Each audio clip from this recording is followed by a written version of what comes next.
Pain relief सेंटरची सुरुवात नेमकी कशी झाली आणि प्रेरणा नेमकी काय होती, काय सांगा? नमस्कार, मी गणपत मवाळ. प्रेरणा ही स्वतःच्या आजारापासून तयार झालेली आहे. ज्यावेळेस मला स्वतःला मानेचा आजार असेल, कमरेचा असेल किंवा गुडघेदुखीचा असेल, गुडघेदुखीमध्ये मला भयंकर असा त्रास होता. त्यामध्ये स्वतःला चालता येत नव्हतं, दुसऱ्याच्या आधारानं चालावं लागायचं. तर अशा अवस्थेमध्ये मी आणि आमच्या फॅमिली डॉक्टरांकडे गेलो असून, सिन्नरला गेलो असून उपचार करून बघितले, औषधं खाऊन पाहिले, तर औषधानं मला कुठल्याही प्रकारचा फरक पडत नव्हता. तर मी इथं फॅमिली डॉक्टरांकडून काही इंजेक्शन घेऊन बघितले, तर त्यांनी मला चक्कर आले आणि घाम पण आला. अशा अवस्थेमध्ये तर या ठिकाणी काही आराम पडतच नव्हता. त्या ठिकाणी त्यानंतर मी घरी येऊन काही प्रयोग केले. त्या प्रयोगामध्ये माझा गुडघा जो मला चालता येत नव्हतं ती पळायला लागलो. आणि माझी गाणी शेतीमध्ये काम करणारी एका महिला होती, ती 4 वर्षापासून तिचं दुखत होतं आणि ती डॉक्टर ऐकली. आणि अशा अवस्थेमध्ये तिला मी त्यांच्या घरच्यांना पाठवून सांगितलं की तुम्ही आमच्याकडे या. आणि मी तिच्यावरती उपचार केला, प्रथम प्रयोग केला. त्या प्रयोगामध्ये ती बाई एक सक्सेस ठरली आणि ती फक्त मुलं सांभाळण्यासाठी आणली जायची. आणि त्यानंतर ती जेव्हा 4-5 दिवसानंतर आमच्याकडे आली, त्यावेळेस ती स्वतः चालत होती. तिच्या चेहऱ्यावरचा जो आनंद होता, हा आनंद मला कुठेतरी मनामध्ये खुणगाठ बांधली आणि आपण असाच आनंद दुसऱ्यांच्या चेहऱ्यावरती देऊ शकतो. यानंतर मी व्यावसायिक वाटचालीला सुरुवात केली. सुरुवातीला मी फेसबुक, इंस्टाच्या माध्यमातून, सोशल मीडियाच्या माध्यमातून छोटीशी जाहिरात टाकली आणि त्या जाहिरातीला मला प्रतिसाद मिळाला. जवळचेच माझे सांगवी गावातील शेतकरी अशोक घुमरे यांचे जे 4-5 पेशंट मला पाठवले आणि त्याच्यापासून जी माझी सुरुवात झाली ती आजतागायत चांगल्यापैकी चालू आहे. तर अनेक रुग्ण, हजारो रुग्ण माझ्याकडून उपचार करून गेले. यावर आपण कुठल्या पद्धतीने उपचार करतो? मणक्यांचे आजार आणि नसदाब, आता त्याला आपण डिस्बल्जिंग असं म्हटलं जातं. तर डिस्बल्जिंगमध्ये 2 मणक्यांमधली गादी सरकते आणि ती आपल्या नर्वस सिस्टमवरती दबाव देते. तर त्याच्यानंतर हाताला मुंग्या येणं किंवा पायाची ताकद कमी होणं असे वेगवेगळे प्रकार असतात. त्याच्यामध्ये मानेच्या मणक्यांमध्ये नसा दबल्या तर चक्कर येणं, डोकं जड पडणं, आवाज सहन होणं असे प्रकार असतात. किंवा खाली थोडंसं खाली आलं, C4, 5, 7 मणक्यांमध्ये आलं तर हाताला मुंग्या येणं, ठणक लागणं. किंवा C3, C4 अशा मणक्यांमध्ये असेल तर आपल्या छातीला कळा लागतात. असे वेगवेगळे प्रकारचे लक्षणं असतात, ती आपल्याला सहजपणे लक्षात येतात. जरी एक्सरे, MRI जरी नसला तरी आपण माणसांच्या हालचालीवरून ते लक्षात येतं आहे. शोल्डर पेन असन, आपला शोल्डर डिस्लोकेट होणं किंवा शुगरमुळं जर शोल्डरचा पेन तयार होत असेल तर तो बी आपल्याला सहज पद्धतीनं घालवता येतो. दुसरी गोष्ट, पाठीच्या मणक्यांमध्ये असन, पोटाला ठणक लागतो किंवा चमका निघतात. तिसरं आणखीन आपलं सायटिका ठणक. सायटिका ठणक हा अत्यंत भयंकर असा ठणक असतो. बॅकपेनचा ठणक भयंकर असतो. आपल्याला बसता उठता येत नाही किंवा चाललं तरी थोडंसं चाललं की टोचल्यासारखं वाटतं, खालीवर जागा झाली की टोचल्यासारखं वाटतं. तर असा पेन आपल्याला ऑपरेशन, प्रत्येक डॉक्टर हा ऑपरेशन सांगतं किंवा गोळ्या औषधं घेऊन बघा, एक्सरसाइज करून बघा. तर हे सर्व करून पण पेशंट थकलेला असतो. तर त्याला माझ्याकडं एक विशेष टेक्निक आहे. व्हायब्रेशन मशीनद्वारे ती डिस्क जागेवर सेट झाली की नस मोकळी होती. नसेवरचा दबाव कमी झाला का ठणक थांबून जातो. काहींना एका सेशनमध्ये फरक पडतो, काहींना 2-4 वेळेस यावं लागतं. तसं हिप जॉईंटचा जो बॉल आहे हा बऱ्याच व्यक्तींमध्ये काय होतं की डायबिटीजचे म्हणजे डायबिटीजची औषधं असतील किंवा स्टेरॉईड, आपण कोरोनासारख्या महामारीमध्ये जे स्टेरॉईड घेतले त्याच्यामध्ये बऱ्याच जणांची जो बॉल ही लॉक झाले. काहींचे दारू पिल्यामुळं झाले, काहींचे अल्कोहोलिक याच्यामुळं झाले. तर ते बॉलला रक्तपुरवठा होत नाही आणि रक्तपुरवठा नाही झाला की बरेचसे डॉक्टर सांगतात की तुम्ही आराम करा, विश्रांती करा. आणि याच ठिकाणी त्या पेशंटची एक डिस्क किंवा तो जो बॉल आहे तो बॉल लॉक होण्याला सुरुवात होते आणि त्याची हालचाल कमी होऊन बॉलची झीज पण मोठ्या प्रमाणात वाढते. तर त्या ठिकाणी आम्ही बॉलला विशेष व्हायब्रेशन आणि इलेक्ट्रोमॅग्नेटिक अशा वेगवेगळ्या थेरपी देऊन त्या बॉलला झालेला जो रक्तपुरवठा, कमी झालेला रक्तपुरवठा तो वाढतो.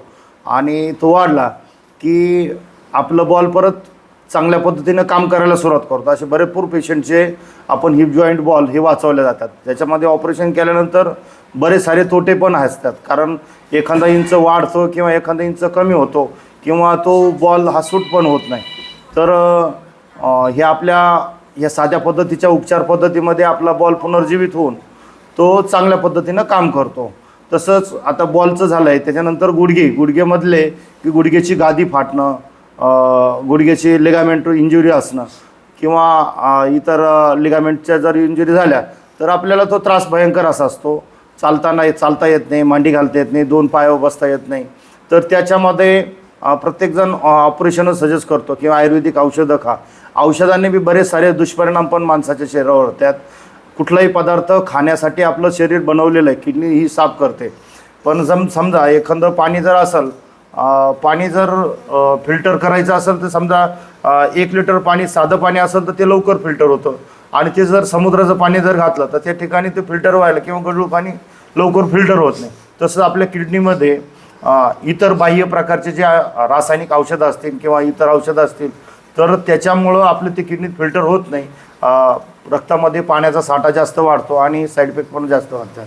बऱ्याचशा रक्तवाहिन्या ह्या ज्या ब्लॉक होण्याचे प्रमाण वाढलं की पायाला काळे डाग पडणं किंवा असे प्रकार घडतात. तर हा प्रकार जर आपल्याला टाळायचा असेल तर आपण चांगल्या पद्धतीची एक पद्धती शोधलेली आहे. तर ह्या ठिकाणी विदाऊट ना गोळी ना औषध, म्हणजे औषधविना आरोग्य आपल्याला कसं जपता येईल याच्याकडे बघतो.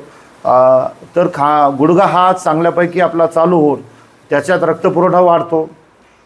जसं आपण एखादं बॉडीचं शरीर असेल, आपलं प्रत्यक्ष जर समजा हे बोट मोडलेलं असेल आणि त्या ठिकाणी बसून सेट जर केलं तर त्या ठिकाणी रक्तपुरवठा वाढतो आणि शरीर आपलं नॅचरल पद्धतीनं तो सांधा परत पुनर्जीवित होऊन आपला चालतो. तसंच खास गुडघ्यामधले अनेकांना प्रश्नही पडेल असेल की गुडघ्याची झीज झाली, गादी फाटली आणि ती परत कशी तयार होऊ शकते. तर ती बॉडी आपोआप कन्व्हर्ट करते.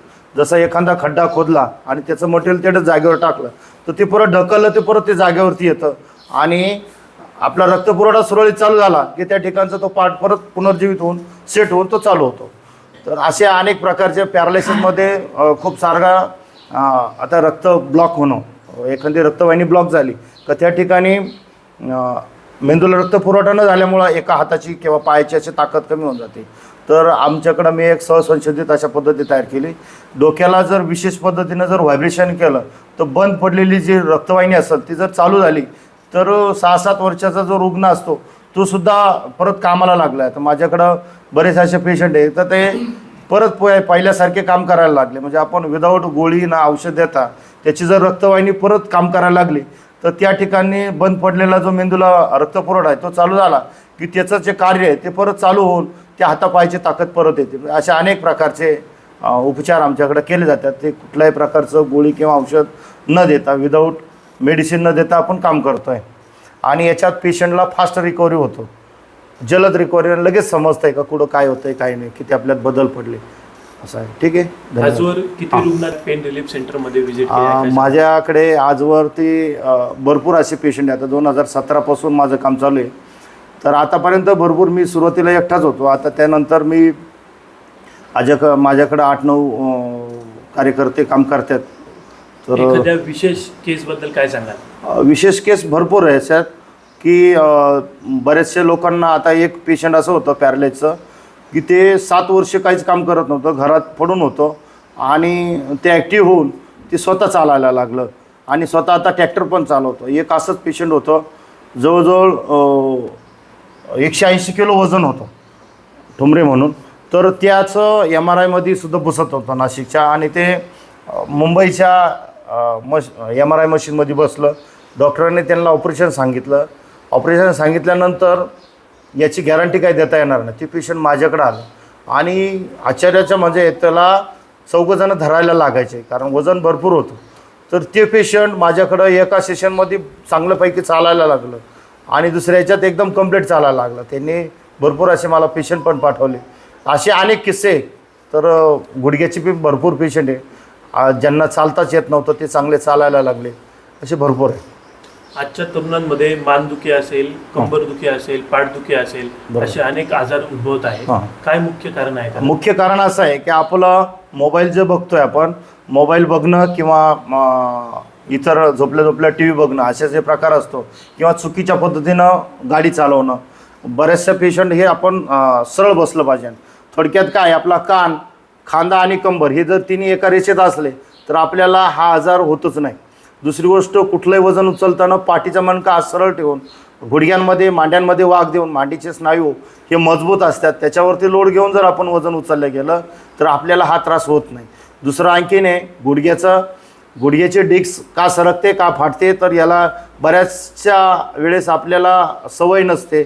ज्यावेळेस आपण एखादा जिना चढतो किंवा काही वजन घेऊन आपण चढउतार करतो, अशा अवस्थेत जर आपला पाय स्लिप झाला किंवा शिडी चढत असताना आपण एक कानी जर चालल्या गेलो तरी आपल्या गुडघ्याची गादी किंवा लिगामेंट फाटण्याचा धोका जास्त असतो. बऱ्याचशा गोष्टी ह्या ॲक्सिडेंटली पण घडतात. जाता जाता आमच्या प्रेक्षकांना आपल्या पत्त्याबद्दल काय सांगा? माझा पत्ता आहे गणपत मॉल पेंटरलिप सेंटर, तालुका सिन्नर, जिल्हा नाशिक, पोस्ट समटाणा. तुम्ही या पत्त्यावरती माझा नंबर आहे, मोबाईल नंबर 9850 42 62 31, या नंबरवरती संपर्क साधू शकतात. साधा हाय मेसेज पाठवला तरी येतो. व्हॉट्सअप जर कॉलिंग असेल तर त्याला बी मेसेज पाठवला जातो. Yes.